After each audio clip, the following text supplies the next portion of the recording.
Hi everyone, my name is Chunxiao. Today I'm sharing my critical reflection for our course Feminist and Gender Theories.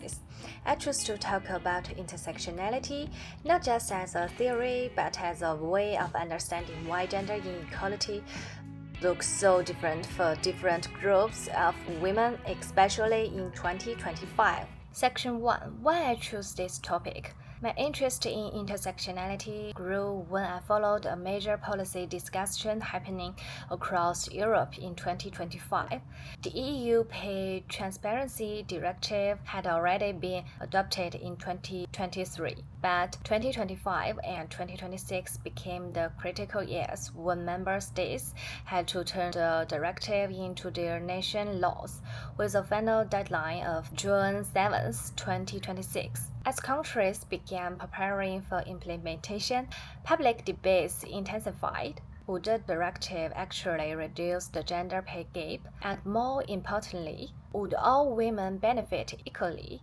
That was the moment I started asking myself a very simple question. When policymakers say they are improving outcomes for women, which women do they actually mean?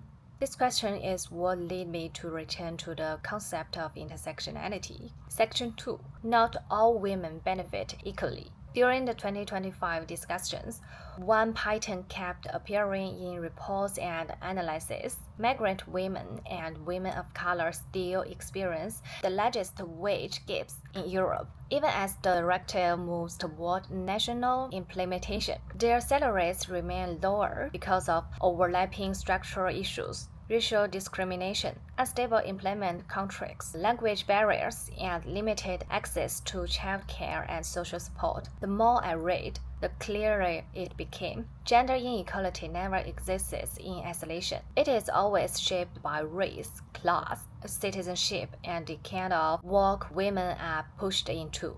So when policies treat women as if they are one single group, they risk ignoring the women who face the greatest barriers. Section 3.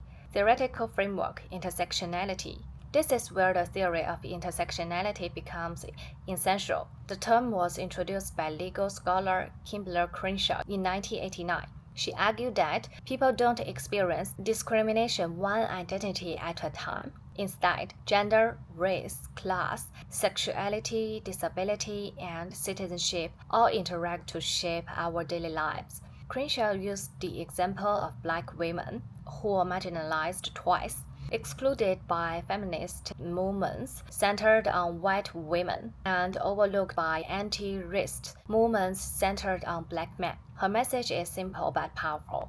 If we only look at gender, we will miss the structural forces that shape gender itself. That's why intersectionality is a key framework to understand why the 2025 directive may work for some women but not for all. Section 4. Applying intersectionality to the directive. When I apply intersectionality to the EU's Equal Pay Directive, the limitations become obvious. A policy for women does not automatically benefit all women. A migrant woman in Europe may face lower wages, racial prejudice, insecure visa status, limited access to childcare, language barriers, and concentration in low-paid care work. All these overlapping challenges place her much further away from equality than a middle-class citizen woman. So, the deeper question is, how can we claim gender equality if racial, economic, and immigration inequalities remain untouched? Intersectionality forces policymakers and all of us to confront this uncomfortable reality. Section 5. Personal Reflection. Intersectionality also helps me reflect on my own experience growing up in an Asian cultural context. In Malaysia and in many Asian families, expectations for daughters are closely tied to cultural values, family responsibilities, and ideas about what girls should be like. For example, daughters are often expected to be more caring, more emotional, responsible, and more involved in family matters. Even when these expectations are never spoken aloud, they shape how we spend our time, how we prioritize others, and how we imagine our future roles. So when I think about my experience as a woman, I realize it isn't shaped by gender alone. It is shaped by culture, by family expectations, and by the responsibilities that society places on girls from a very young age. Intersectionality helps me understand these layers and why different women carry different burdens. Section 6. Why intersectionality still matters. So when I think back to the 2025 discussions about how this directive would be implemented, the conclusion becomes clear. We cannot fix gender inequality if we ignore the other inequalities attached to it.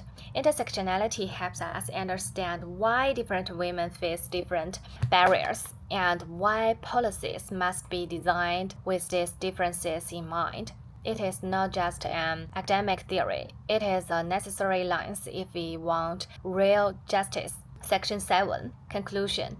To conclude, intersectionality has helped me understand gender as part of a larger system of power. It has reshaped how I see society and how I reflect on my own identity. And in 2025, this framework is more important than ever.